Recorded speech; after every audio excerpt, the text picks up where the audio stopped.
ProWrestlingSheet.com.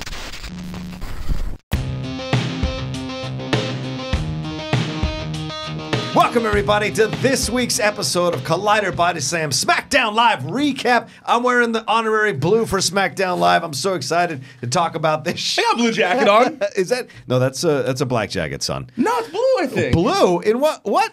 Look behind you. That's It's blue. like dark blue. Is that? You think that's navy? Yeah, it's like navy blue. It's the same color I as your guess hair. yours is more. I'm confused, right? Should be watching on YouTube. You'll know what we're talking about. That's true. That's a good point. Yeah. Well, I'm one of your hosts here, John Rocha. Here, I'm excited to talk about the show today. So much to talk about, especially that last match. Oh my God! And of course, joined as always by Ryan Satin, the CEO of Pro Wrestling Sheet. How are you, brother? I am doing great. I am feeling a little refreshed. I scarfed a bagel down before walked in the door. I hear you, man. Yeah, so I got a little bit of energy now. I got that bagel juice in me. You know? You're still young. You can eat breakfast at 12:30. Yeah, I guess so. You're still young. When you get older, like once you cross 8 o'clock, you're gonna start freaking out. You haven't had breakfast. I'm telling you. I think it's more of just running the website. Like I get I get very laser focused, and I'll be like doing something, and then I'll look up like, oh my God, I've been doing this for 4 hours. I'm like, I should probably go eat something right now. That happens to me a lot. Like I don't take lunches. I'll just like go there, come back, eat it, and keep working. So it's more of the workaholic in me than the young person. Yeah, there are definitely days here at Collider where I don't even eat lunch. Yeah. Sometimes I don't even eat dinner. Yeah. There are some days that I'm just doing so much back to back to back and having to research and watch that I just go, I don't have time. I have to run out to go get something. Last week I was walking back in the door as everyone was leaving with food, and they were like, "What are you doing?" I was like, "This is my lunch. I haven't eaten today." I've eaten many a 4 o'clock lunch. Yeah, I know how that goes. But yeah, no, this is a great episode of SmackDown. I mean, this is great stuff all around. Everything. I pretty much enjoyed it. I'm sure there'll be something I didn't like, but for the most part, I liked it. Yeah, definitely. I mean, the whole thing starts out with Daniel Bryan doing a great promo. I loved how he was like defending the sheep against the WWE universe and what he called them. He said, "There's no carbon hoof print." That should have been a hashtag immediately. It was brilliant how he broke this down. And then Mustafa Ali interrupts him and calling everyone parasites. Parasites. Talking about how they consume too much. He's full on the environment. The yes movement is dead. So works. It's great. Yes is dead. The yes is dead. Oh my God, the shirts look hilarious. I wish I could buy another shirt. We were talking off camera. I have too many shirts, and my girlfriend's telling me I need to get rid of some shirts if we're gonna move in together. So I got to get rid of some shirts. But like that, yes is dead. Wait, that's fantastic. You didn't mention that last part. So she said it's part of if we're gonna move in together, you got to get. Oh man, because she's creating space, so I got to meet her halfway and create space on my end and get rid of some stuff. So what's the thing I have that you 3,000 shirts. So what's the thing that you like that you really are going to be bummed that you know you're going to have to get rid of? I just talked to you about it. The shirts. Just the shirts? I love shirts. Yeah, I'm a shirt guy too. I'm just like, and the WWE is the worst thing for me because they have upped their shirt game over the last 5 to 6 years. It's really like that new AJ Styles one, the fluorescent. I want that one so bad. Yeah, it's a cool shirt. And the Rey Mysterio one that's just like that. I just want them to stop everything in black. Stop doing everything in black. Like I need variety. That's a wrestling fan buy the most. So trust me, I know from selling shirts, the white shirts do not sell. No, because most fans are heavy and they don't want to look big in the white shirts. Myself included. I wear it. Yeah, me too. Yeah. John Schnepp told me that. John Schnepp said dark colors. That's how you sell to the nerds and the geeks of whatever you're into. Dark colors. And so I had the same thing. It was like I had like guys be like, "Hey, can you stop putting so many shirts on white? We want to buy one, but like help us out, brother." You know? I was like, "Yeah, my bad. Good point. Sorry." I might be able to get away with their white shirts because they put them as undershirts, but because they're such black, he's just like, "You got too many of them." So anyway. Well, I got a white color scheme on the website, so it threw that whole thing off, you know? But great promo. But there's not like a... Because I know with me, like, you know, when you decorate your apartment, like, you have like a little nerd thing up here and there. You don't think there's like one real nerdy thing in your movie life that you'll have to like put in a closet somewhere? Listen. None of my figures can come out into the living room. I know that. We're looking for a 2-bedroom, and I know that the second bedroom is going to be our office, and I know half of that office is mine. So half of that office is where my figures will be able to live, on that desk. Yeah. If they leave the desk area, I will be in some trouble, I imagine. You know what's weird is even...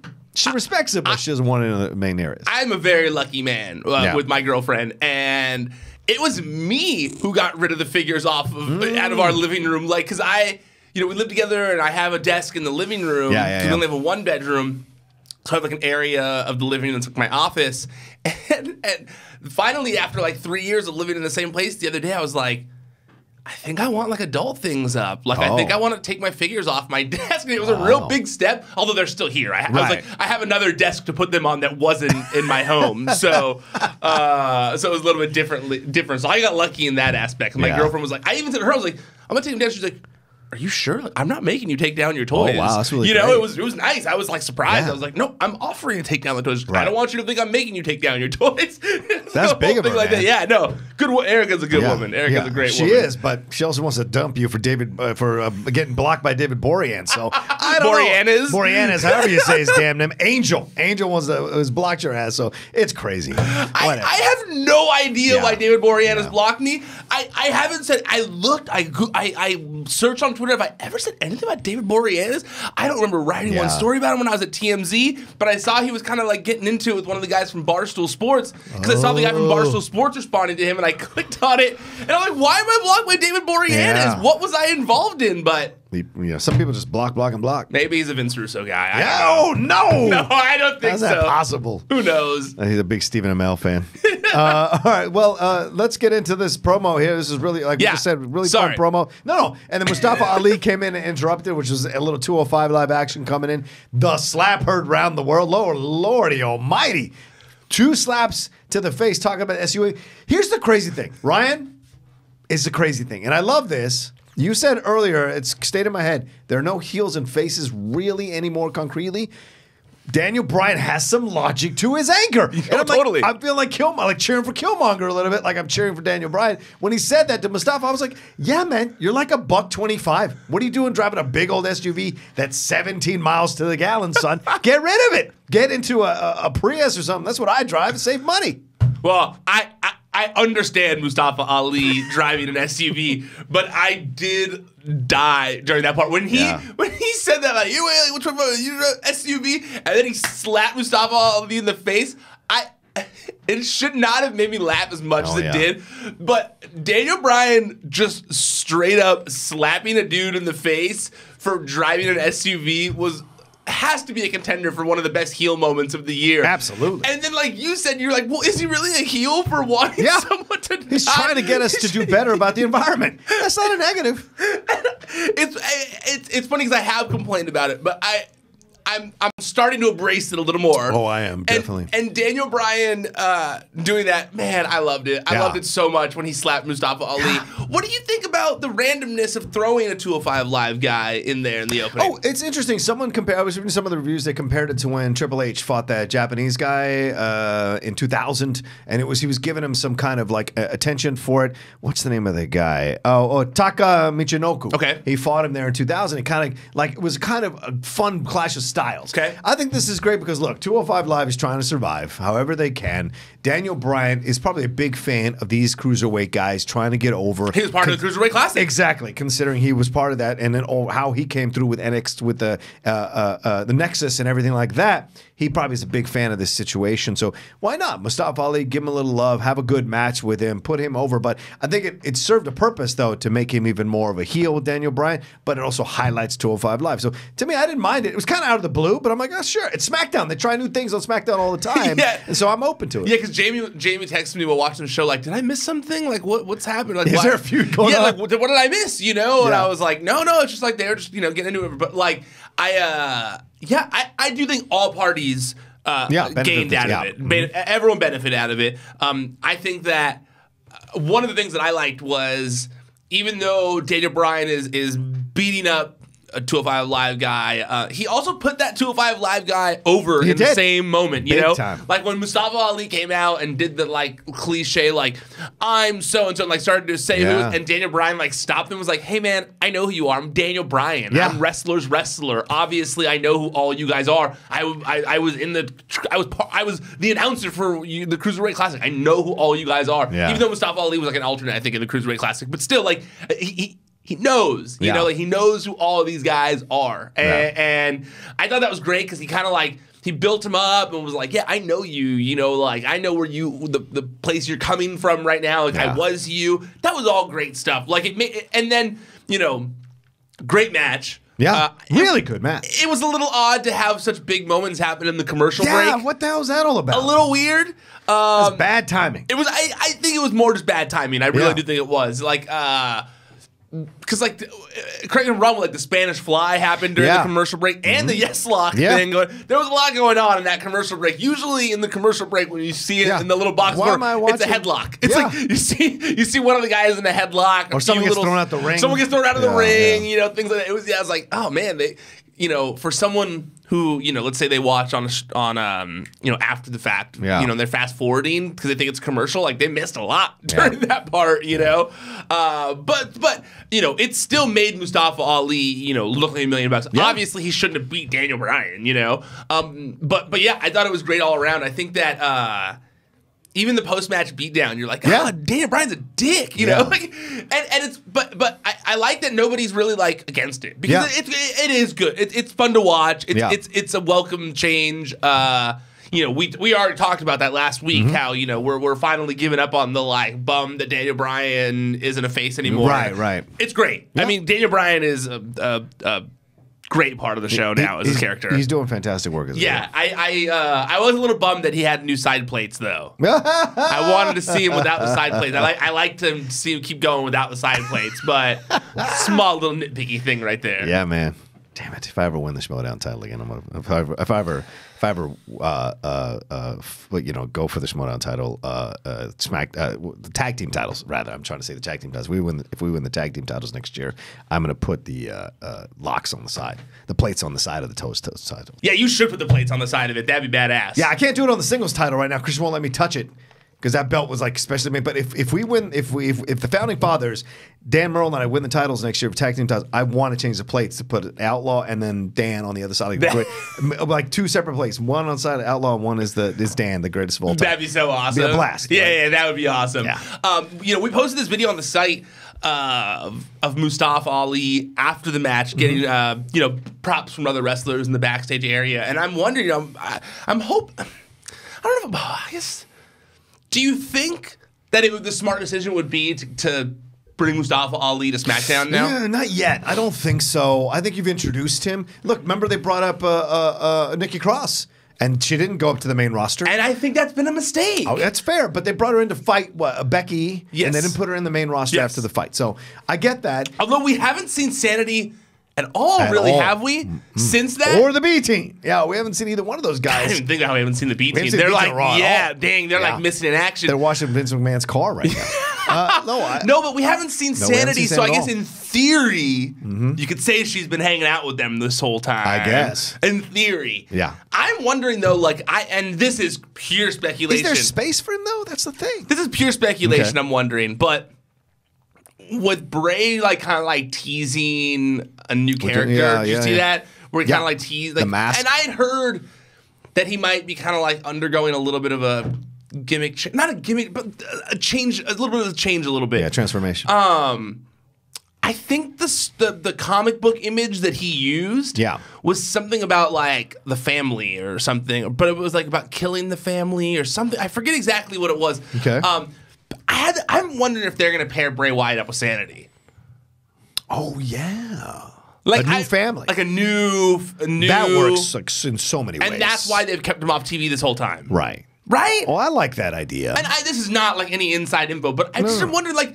They really now it almost feels like they've made a point to keep Sanity off of TV like, and I don't know what that reason is, but I mean I could be thinking a little bit too deeply, but like I don't know. I think that works. I feel like they'd be a good pairing. Yeah, because we don't have Rowan and who else? Eric Rowan. Who was the other guy? And Harper. Yeah, we don't have Harper and Rowan. So Harper seems injured. Yeah. So although he is like totally messing with the internet and showing up and tried to drag me into it over the weekend when he was at a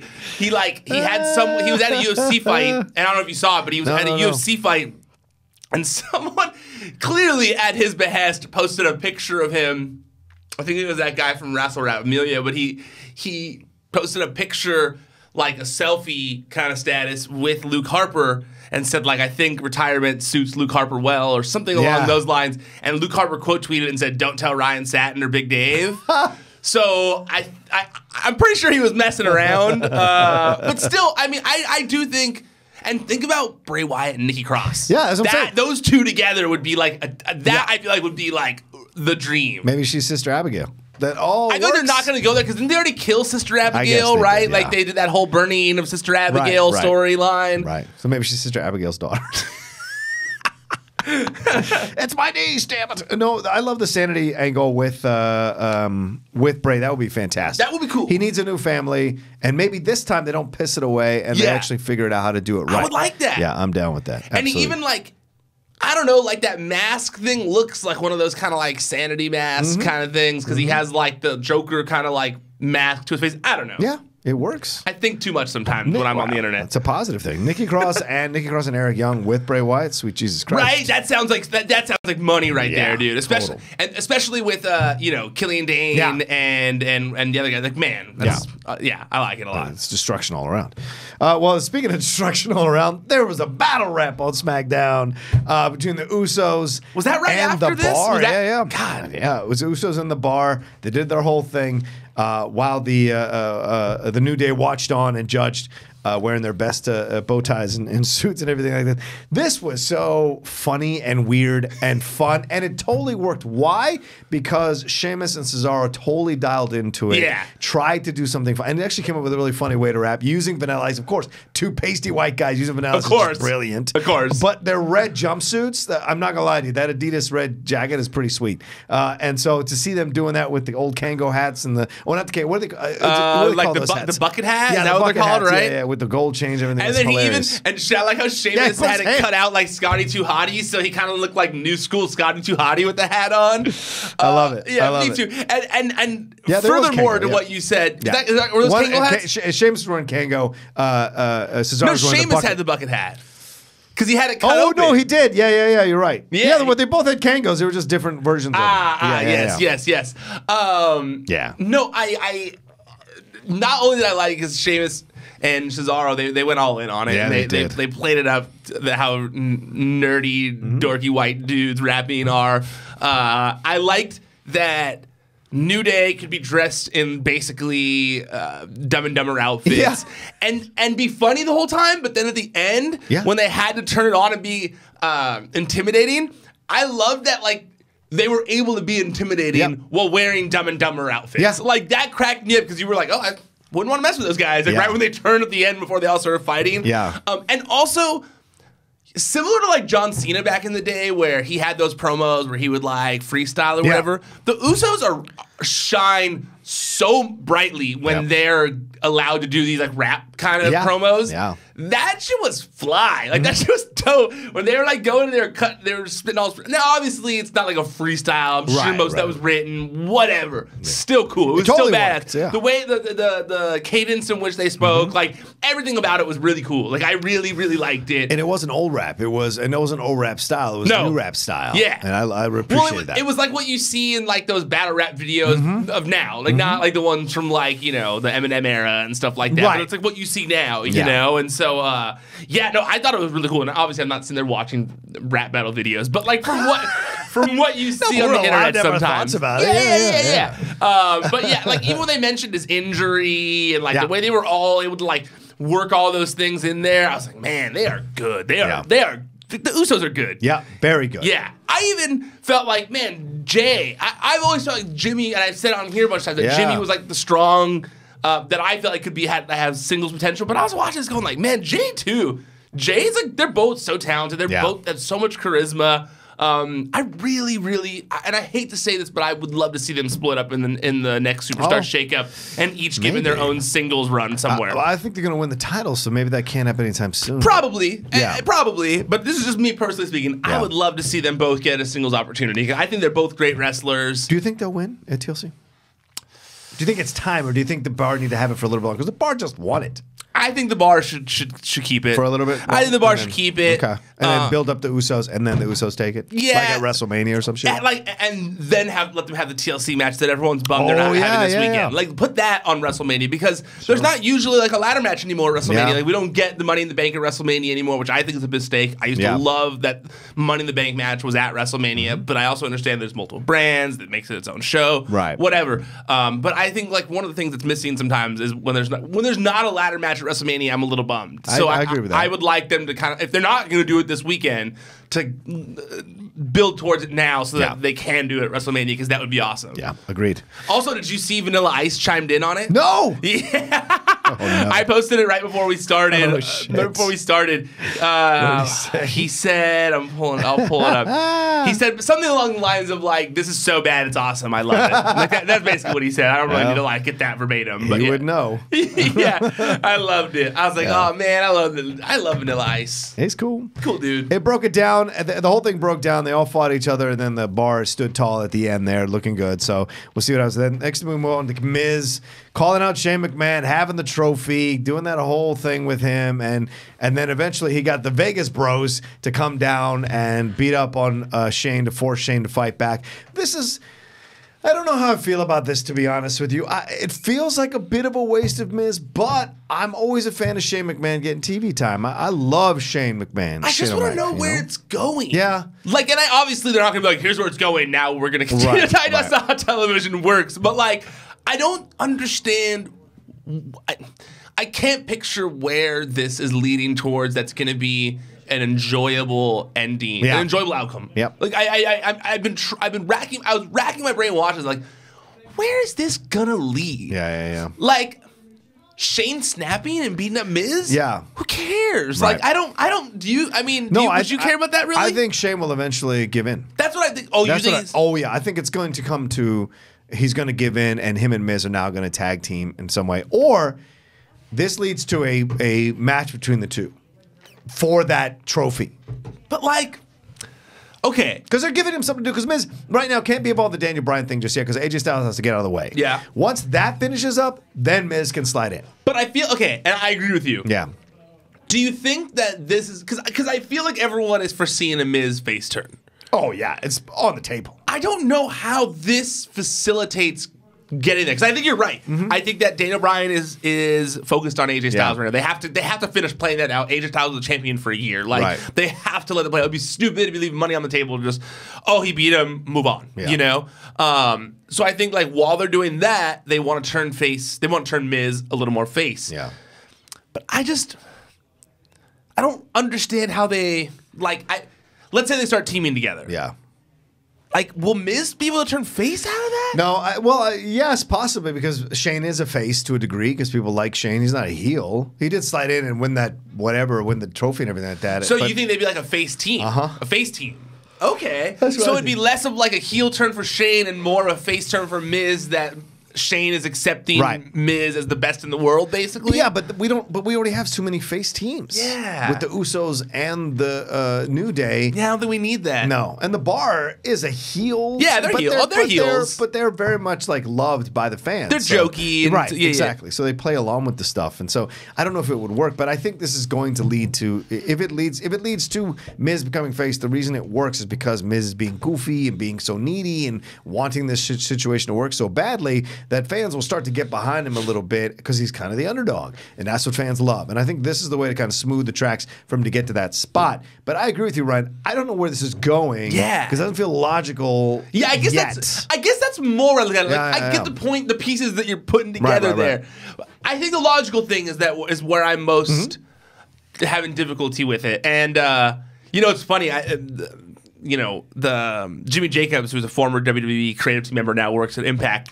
He's been kind of all day, not all day, all morning and last night a little bit, kind of like defending WWE creative and how difficult it is to write 52 weeks of television a year and with no breaks and all that kind of stuff. And so I've been like trying to think about that while we talk about this kind of stuff. And so I mean, I get it, but this one, this is like, I also think that when you're repeating something that is clearly like not really something that people are enjoying, I wonder why you continue on with that. You would think like, okay, well, this isn't working, maybe we move on. But you know, I am interested to see where this is going because I mean, you're right. It does have to end with Miz being a proper face to go against Daniel Bryan. Yep. Understood.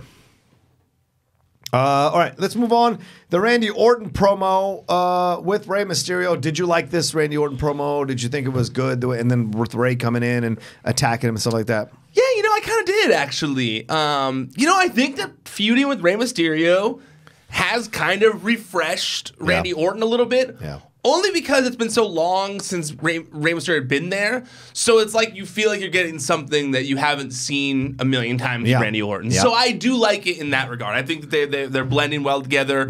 I love how many outfits Rey Mysterio has. Oh my God. Dude went on like... He's like Flair. Yeah, he literally has like more outfits in the month and a half that he's been back or whatever than like most people have in like their entire WWE career. Yeah. Like, he's just been racking up outfits. I every time you see him, he's in a different outfit. I was like, I've been so impressed by that. Like, I don't know if I'm the only one that's impressed by this. No, I dig it. Right? I love it. Yeah, he's very much changing up his look. But yeah, I like, Rey Mysterio getting his comeuppance a little bit.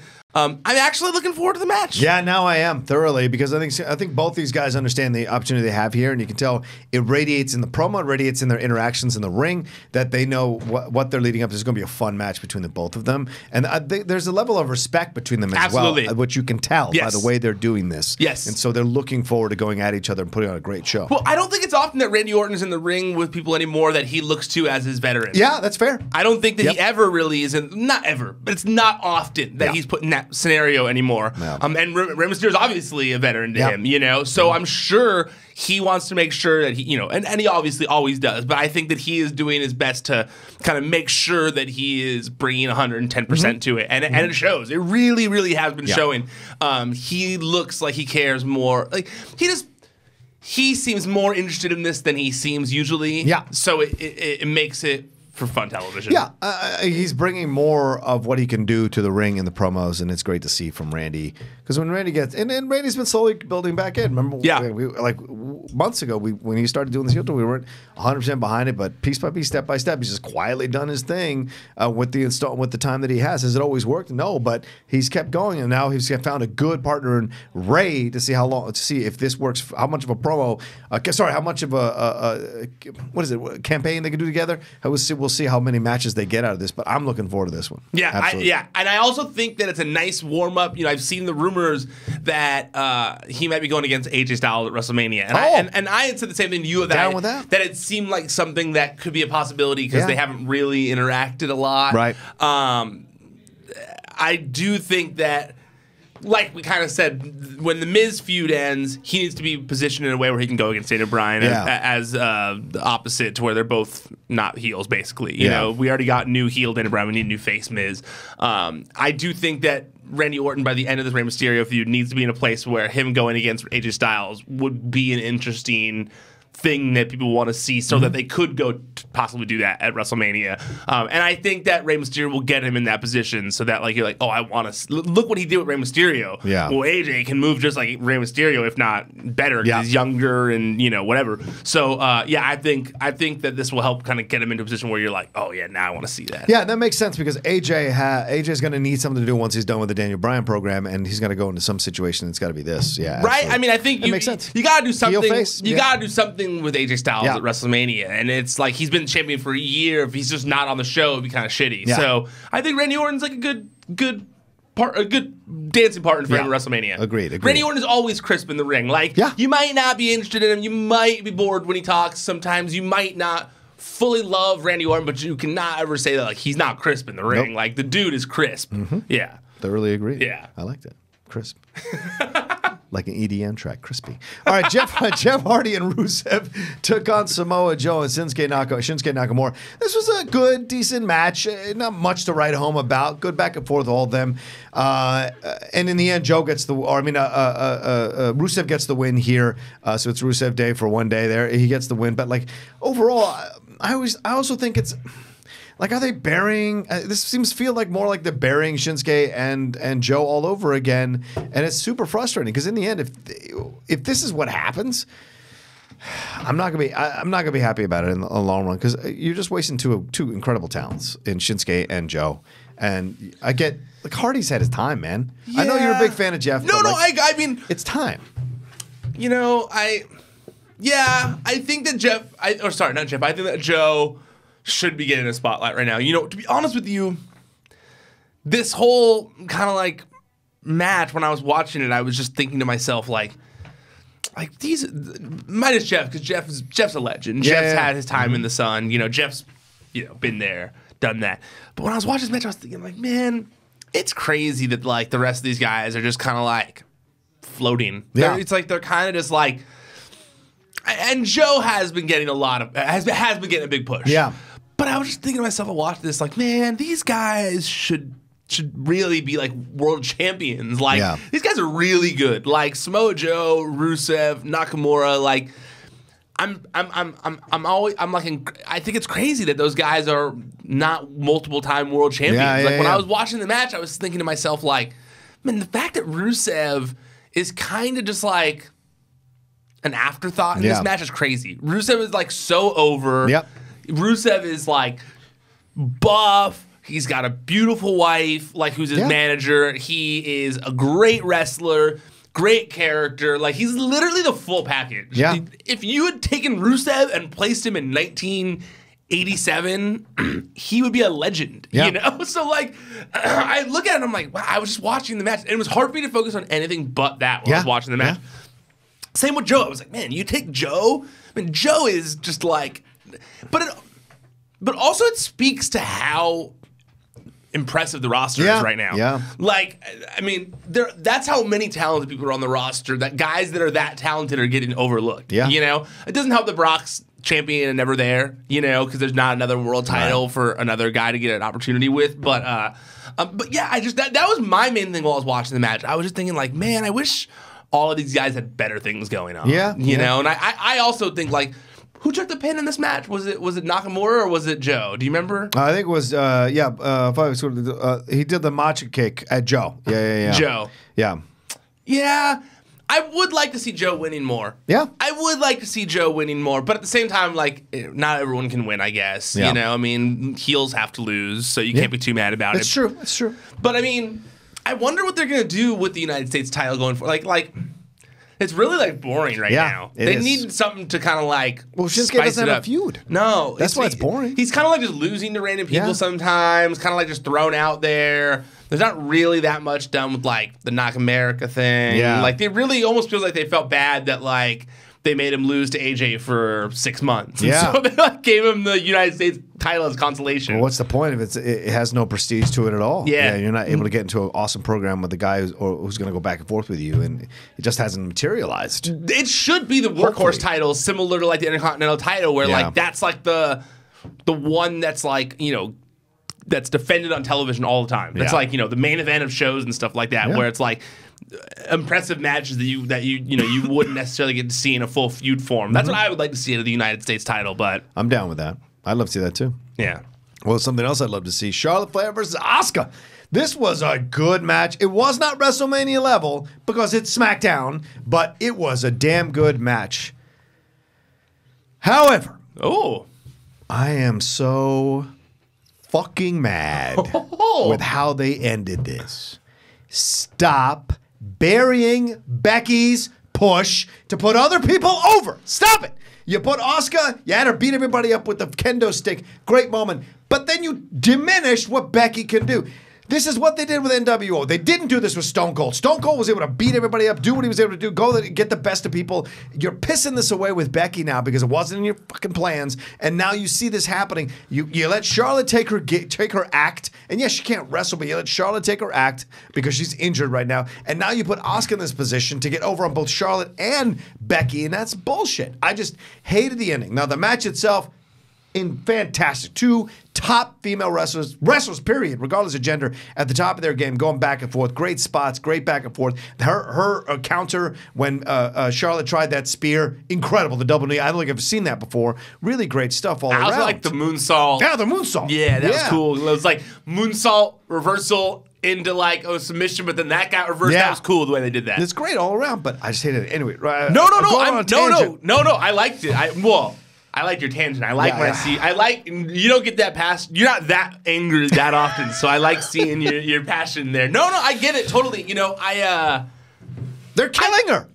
I thought it made a little more sense last night because of the fact that like she's been out for a good little bit of time, and Becky, she was caught off guard. Yeah, she wasn't like in the moment. Like she was trying to walk away. She kind of got cheap shotted technically. So yeah, I didn't hate it as much as you. Okay. But at the same time, as you were getting all crazy there, like, I see your point. Yeah. I see your point there. I do think that they have kind of dampened Becky's push a little bit. So I definitely don't think I definitely don't think you're wrong in that regard. Yeah. I do think they've tried to transfer over some of that electricity over to Charlotte. And to be honest with you, it's kind of worked. You know, like I know, and for Charlotte, Charlotte, because Charlotte does seem a little more interesting than she did a few months ago when this feud started. But why is this happening, Ryan? Is this happening because Charlotte went to the back and was like, look, I'm not going to be... No way. You don't think so? No way. You don't think... Charlotte's not going back and politicking against Becky. Whose daughter is she? Well, I get... Flair is #1 politicker this side of Hogan. And everyone will tell you that, including Jericho. Yeah, but that's her dad. That's not her. Who teaches you the game? Who teaches you the game, bro? She's the dirtiest player in the game for a reason. Look, I'm not saying Shaw's a bad person, but I think maybe she was caught off guard and didn't want to play this kind of foil to have Becky put over. If anything, it pushes her away from the main event if situation. anything, Vince McMahon is one of those people who likes to see. He likes to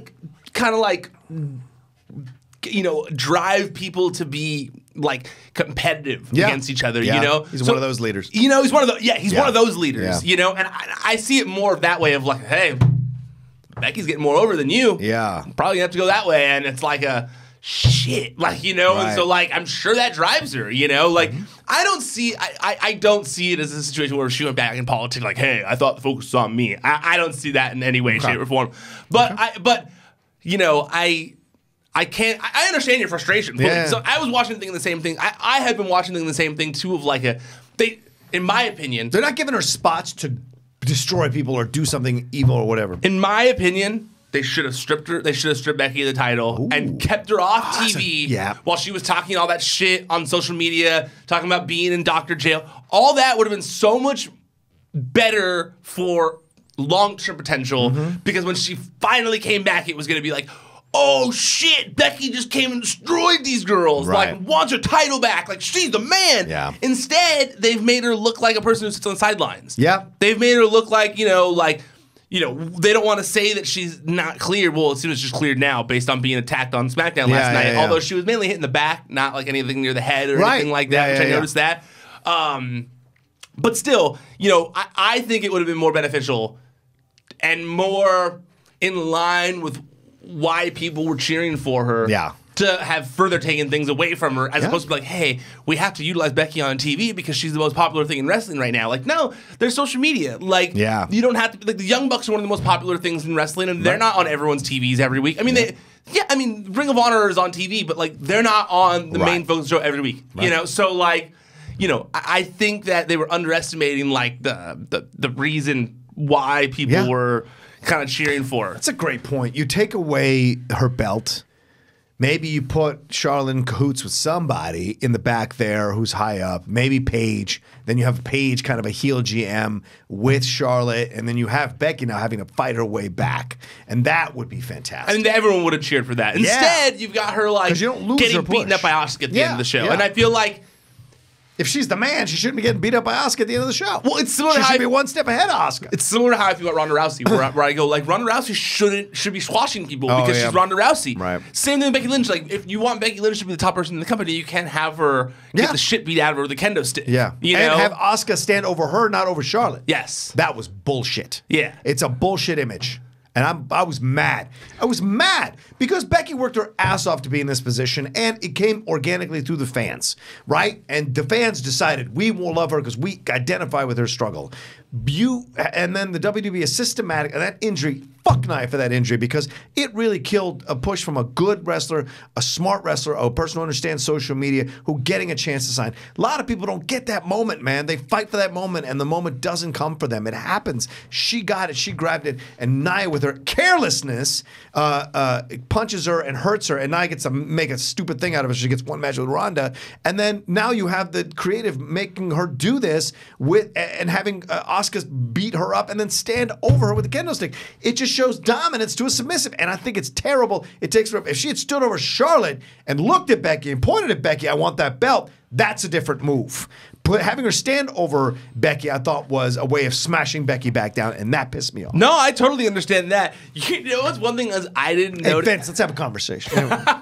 There was one thing that I didn't think about it until I saw someone pointed it out on Twitter. Yeah. And then I thought to myself, like, man, that's a good point. Why did they do that? And that's the fact that the three-way is going to be a TLC match. Yeah. Which has nothing to do with kendo sticks. It's not like a kendo stick match. No. Why was Asuka beating them up repeatedly with a kendo stick and getting the kendo stick over? Like, why wouldn't she have used, like, a chair? Which is part of the match. Yeah. And then I was like, damn, that's a good point. Yeah. I didn't think about that while watching it. I will say this, on the other end of the spectrum. Sure.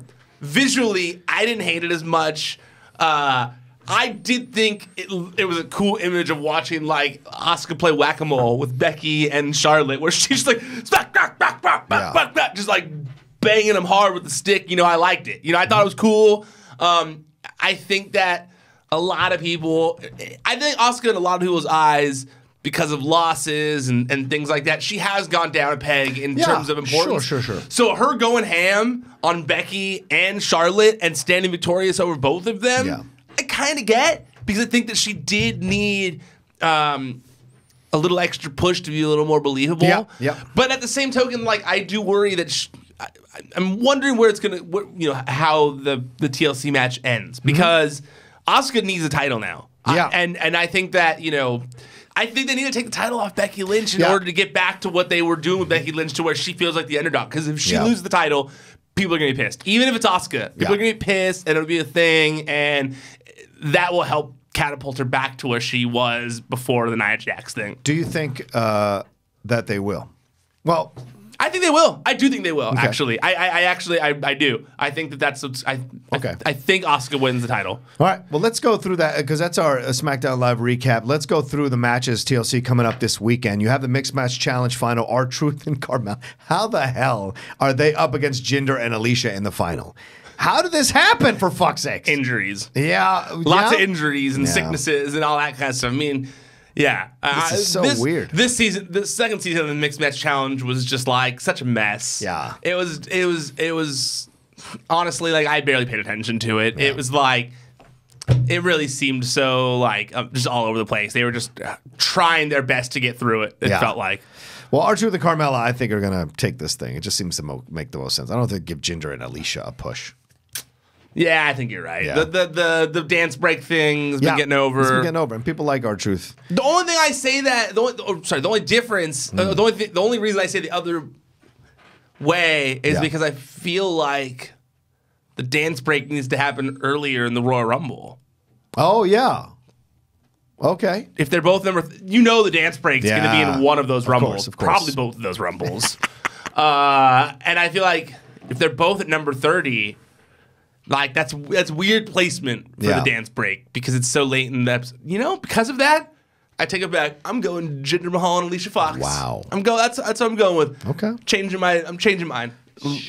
Yeah. I'm going Jinder, former world champion, getting the number 30 spot. Alicia Fox, one of the longest tenured roster members in the women's division, wasn't in the last Women's Royal Rumble, right? Wasn't she, like, injured or something that? I remember all that going on. So, yeah. That's my guess. Okay, all right. Buddy Murphy versus Cedric Alexander in the Cruiserweight title. Cedric Alexander. Okay. Yeah, I feel like. Okay. I mean, I don't think anyone's really going to be. I don't think anyone, like, the majority isn't going to be, like, super caring about this match anyways. I agree. But Cedric Alexander. Okay. I think. Wait. Buddy's champion, though. Yeah, Buddy's champion. I think Buddy wins. I'm sorry, I take it back. Okay. I forgot Cedric's not champion anymore. Okay. But Buddy's keeping it. Yeah, I was going with the safe response. So sorry. Buddy. Cedric doesn't need it for what he's doing with AOP. No. Natalya versus Ruby Riott. Tables. Oh, it's got to be Natalya. Yeah. Oh my God, if she doesn't win in this match, we've seen it happen though. Beth Phoenix lost in Buffalo. We've seen it happen. She's got to win this match. In honor of the Anvil. It's in honor of the Anvil. Yeah, but you also got to look at WWE putting people over. Anvil and Natty are like fucking lifers, and they will put over Ruby because Ruby's the up-and-comer. That's possible. I'm going Natty. Okay. I'm praying that Natty wins this. I'm praying. It'll be... I'm going with Ruby because I think it makes her even more of a heel, and Natty's always been a giving You think she's putting her wrestler. through the Anvil table? Mm-hmm. Oh, man, Rocha. Maybe. All right, SmackDown Tag Team Champions, Sheamus and Cesaro versus the Usos and the New Day. Great triple threat match. What do you think in this one? It's got to be the bar, Yeah? I think. Yeah. I feel like the bar, too, because they just got it They just got it. Yeah, give them a little bit of a run. Yeah. Then the Usos are going to take it. They had that time off. Yeah. They're not. They don't feel, you know. They don't feel tired. No, not at all. If anything, they feel very fresh. Yeah, I think the bar. If the WWE wants to do a real documentary, they should do a documentary on the bar. And they should go from like that 7 match that when people hated put comments up there, people were done with both of those guys. People were over this stuff. Then how the bar had to fight for even a modicum of respect, and how all of a sudden they have become one of the favorite tag teams, regardless of face or heel, in the WWE universe. Pretty incredible what's happened in their journey. Bobby Lashley versus Elias. Who you got? Elias. Wow. Okay. Yeah, Elias has got to get his. And isn't it like a. It's got a stipulation now, doesn't it? It's got. Isn't it like a ladder on a? Isn't it? Or sorry, ladder. Isn't it like a guitar there, right? On a pole or something? I thought Leo was on the pole. I think there's a guitar hanging above the ring or something like that. Okay. So because of that, it's got to be Elias. Okay. Elias has got to get his comeuppance on. I feel like all the bad guys who've been running amok are finally gonna kind of like get their comeuppance. Yeah. All right. Yeah. Randy Orton versus Rey Mysterio. Randy Orton. Oh, you think Orton? Yeah. Wow. Yeah. Okay. And like I said, he's got to be in a place where he's. Good point. He's got to be like strong to go against AJ. So Right. I feel like he's got to come out of this where the new legend killer is still just as strong. Right. All right. Drew McIntyre versus Finn Balor. If it happens, Drew McIntyre. Okay. Drew McIntyre all Yeah, the way. I I mean, agree with that. he's killing it. I know that I've heard that like Finn is, you know, possibly going to be one of the guys, but one of the main guys going forward. But they clearly put that on Seth this week, so I'm going Drew McIntyre. Ronda versus Nia Jax for the Raw Women's Championship. Better be Ronda Rousey. Fucking better be Ronda Rousey. Yeah, if Nia wins. Oh my God, if she wins. But the WWE likes doing that. They like to create it sometimes like F you to the fans. Do you think it's possible they go reverse status where they have Becky Lynch? Sorry, they have Nia win. Yeah. Ronda wins the Rumble. Becky keeps the title, and she goes, "Hey, you've been talking all that smack. Wow. I want you." Maybe. And then they move Ronda to SmackDown Holy shit. in preparation for the Fox change. Oh, yeah. That makes sense.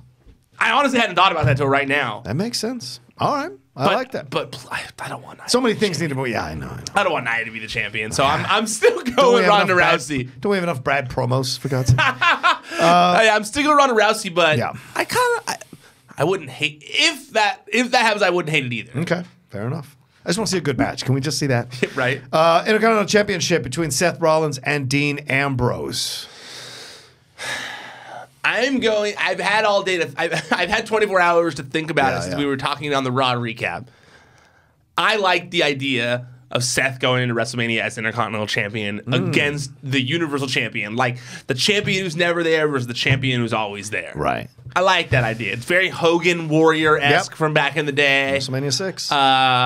So I'm going with Seth keeping the title. I think that, like, if they want Seth versus Brock, if they think that's a worthy WrestleMania main event, they got to push the shit out of Seth to get there. Right. So strong, super strong Intercontinental Champion who's like always beating everyone. Yeah, I'm cool with that. Okay. All right. I think it's going to be Ambrose because I think they got to legitimize his heel turn, and I think putting a title on him makes it a legitimate heel turn. And then Rollins moves on to the main event status. Since he's beltless, they have to put him in another program. I think that's will be he'll be free to go towards the Universal title. I think heel twist sounds like a dance move.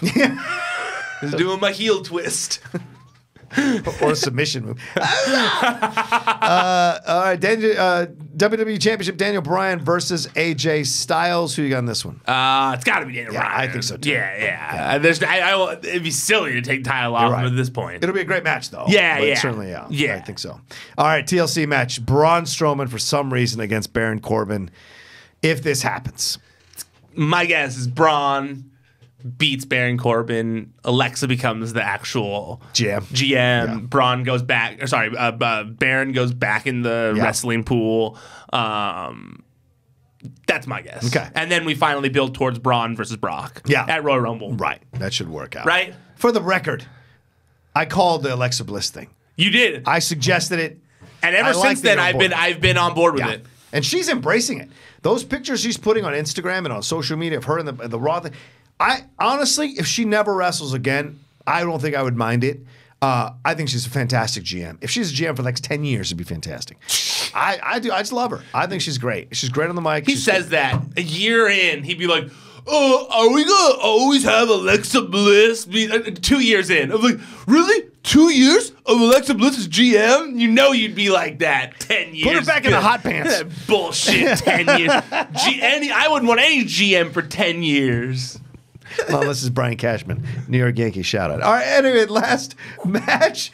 TLC SmackDown Women's Champion Becky Lynch. Oh, by the way, the Strowman thing, I think it'll be, if he wrestles, it'll be a squash match. It'll be over quick. Agreed. And Strowman can do that, and it's believable. Agreed. And people want Corbin to get his just desserts. Agreed. And I think they're trying to let Braun rest up as much as possible for his elbow so that he can be ready for WrestleMania and all that kind of stuff. Yeah, agreed. SmackDown Women's Champ, or Lesnar comes out, interferes, and helps Corbin win. Then you set up the match, and you give Strowman more time to recover because if he hurts Strowman, gives him more time to be on the shelf. Not a bad idea That's either. a possibility. Not a bad guess. All right, TLC SmackDown Women's Championship: Becky Lynch versus Charlotte Flair versus Asuka. Asuka. Yeah, I think Asuka as well. I think Asuka. Yeah. Even though the wrestling playbook goes like, well, if they stand tall at the end of the show, at the end of the go home, they're not winning the actual match. Right. I think it was like reverse psychology there. I think Asuka's winning because the only way you can take title off Becky, if they weren't going to strip her of the title because of her injury. The only way you can take title off Becky is by and making it where she can still say, I never lost my title. I deserve Ronda Rousey or whatever is via ladder match where she wasn't pinned. Okay. She was on the outside. Something else happened. Ronda Rousey's crew came out and attacked her. The Four Horsewomen came out and attacked her. Something like that to where that it's Asuka finally gets the title, but you also don't have Becky hurt at all from it. Or man, the possibility is, I'm thinking about it, if Charlotte wins the title, then you have Asuka losing to Charlotte again. You create this program, and then Asuka defeats Charlotte at WrestleMania a year later, having lost her streak to Charlotte the year before. Also a possibility. Yeah, and then Becky gets even more upset that Charlotte has the title. Also a possibility because I do know that what I had heard before Becky became the biggest thing in wrestling was what they're doing what they were looking to do at WrestleMania was Charlotte versus Rousey and Becky versus Asuka for the title. Right. That they were going to get Becky over for a few months as a heel, have her go up against Asuka. Asuka finally wins the title at WrestleMania. Yeah. Charlotte was going to finally get over this great feud with Becky, heel Becky, and then transition back to Ronda. If they just switch roles, it's not the most. It's a believable situation. I'll go out on a limb and I'll say Charlotte, thinking maybe that's how they want to play it out. So, and then Ryan has Asuka. We'll see. All right, well, that's our Collider Body Slam SmackDown Live recap. I want to thank everybody for watching and listening and commenting. Ryan, want to tell them all the stuff they need to do? ProWrestlingSheet.com is the website. At Wrestling Sheet on all social media. You go to youtube.com/C/Wrestling Sheet for all the videos that we put up here. If you want to just listen to the audio only, it's Podcast One. Podcast One. You search for Wrestling Sheet Radio. It's also available on iTunes, wherever you get your podcasts, except for Spotify. I don't think I can. What's that all about? I think there's Podcast One doesn't put their podcast. That's right. So, for most places that you get your podcasts, you can just search Wrestling Sheet Radio. You'll find all of our shows there. And then also check out everything that Collider's doing. Collider Video. They had Tom McFarlane in here today, which is super cool. I got to have a 10-minute conversation with that guy. The coolest dude. I recommend checking out the interview he did on Collider Live. I think he did another interview in here afterwards. But there's also Collider Gaming, Collider Quick Hits, Collider Podcasts. If you watch TV, if you watch movies, you're going to like everything that Collider is doing on YouTube. So go make sure you check all that out as well. True. Yeah. Thanks, everybody, for watching. You can follow me at The Rocha Says on Twitter and on Instagram. And remember, Collider Sports stuff. We got a lot of stuff going on the sports channel as well. Go and listen to our content there. Subscribe there. We cover all kinds of stuff. UFC, Premier League, NFL, basketball. It's all there. And, as the seasons start to change here, we'll start focusing on a little bit NHL and then MLB coming right around the corner. So a lot of sports stuff to talk about, and the playoffs of the NFL, people starting to get in position for these games. So we're covering all of that there. So go subscribe there as well. All right, thanks everybody for watching. We will talk to you next week. Enjoy TLC, and I'm sure we'll be tweeting about it. We'll see you next time on Collider Body Slam. Bye. ProWrestlingSheet.com